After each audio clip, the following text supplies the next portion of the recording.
Hey everyone, welcome to the show. So, thank you guys again so much for helping me reach 10,000 subscribers. It really, truly means the world to me. It is something that I never thought I would see happen. It's kind of surreal. Totally appreciate it. So, let's make the next goal happen. 25,000 by June. That is my goal. Please help. So, if you're not subscribed, you're watching this, please hit that subscribe button. All right, on to this news. We might have a female George Santos on our hands. And no, I'm not talking about his alter ego. I'm not talking about Katara Ravache, or whatever the hell his name is. Anyway, I'm referring to another new Republican member of Congress. Her name is Anna Paulina Luna, or at least that's what she's calling herself now. So here's the deal. Luna served in the Air Force. This was more than a decade ago. And according to her friends, Luna told them differing stories about her heritage. She sometimes said she was Middle Eastern. Other times she claimed to be Jewish or Eastern European.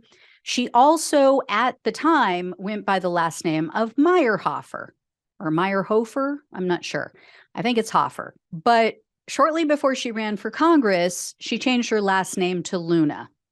So she claims she's trying to pay tribute to her mother's family, and her mother's last name, maiden name, is Luna. And when Meyerhofer became Luna, she also became a huge Second Amendment advocate. So Luna, as with George Santos, painted a very bleak picture of her childhood.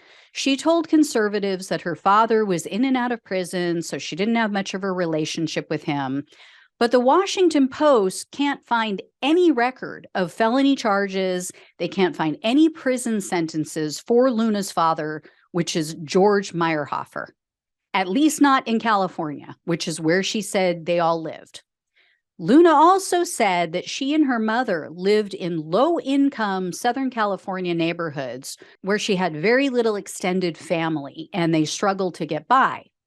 And Luna claimed that she was the victim of a home invasion while she was in the military. She said that her landlord broke into her apartment at 4 a.m.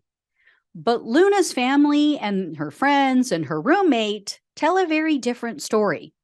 So friends who knew her from the military said she wore designer clothing, and they claim that Luna used to talk about having nannies as a child. And her friends also say that she was a liberal back then, and she was a supporter of Barack Obama. The friends say that she never described herself as Hispanic, and that she used the American pronunciation of Anna, like Anna, when they knew her. However, now she uses the Spanish pronunciation, so she would call herself Anna.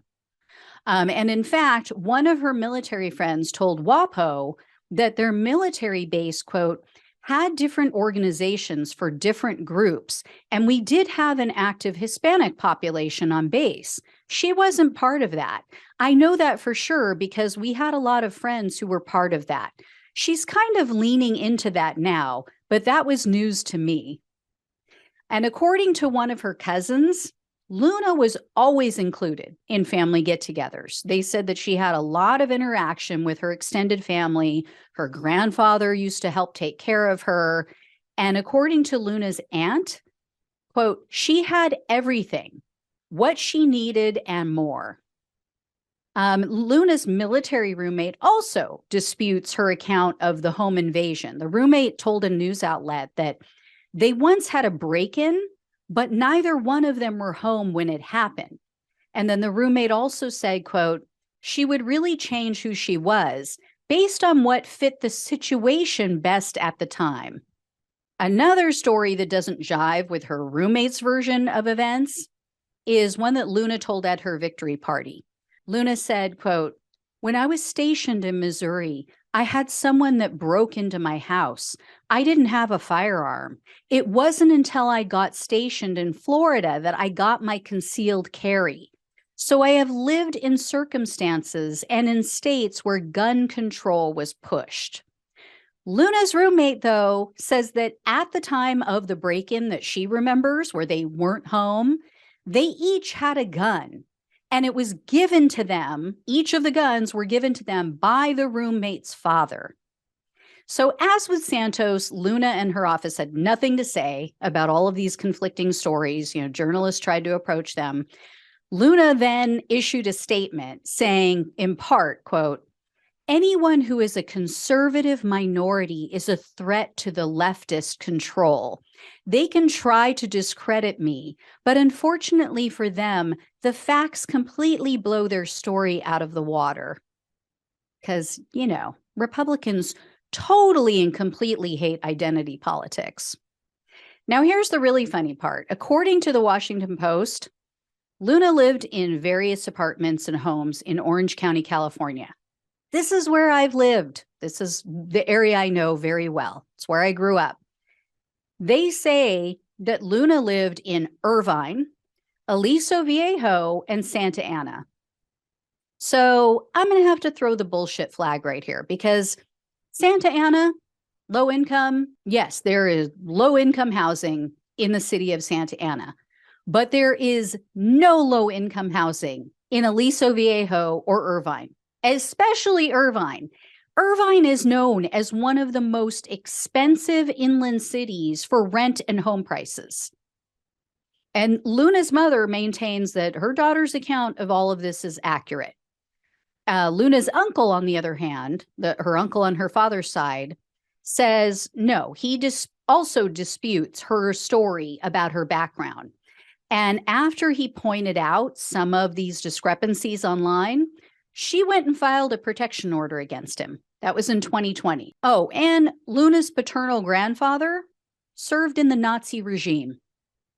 So, yeah, she has claimed at times, like I said, to be Jewish, but her grandfather on her father's side of the family literally was a Nazi, literally had to serve in the Nazi regime. Luna's mother says she knows nothing about that, but her uncle and the other side of the family have provided photos. They have an accounting of it. Like, everybody has corroborated this. So here we go again, potentially. We'll see if anything else drips out, but I'm telling you, they're attracting really great people. This is what happens. This is the result, and what rolls downhill from Donald Trump. So anyway, guys, if I hear any more about this, I'll let you know. Thanks so much for watching and listening. Please like this video. Please share it with others. Please subscribe to the channel and donate if you possibly can. Greatly appreciate it. Love all of you guys. Take care, and I'll talk with you soon.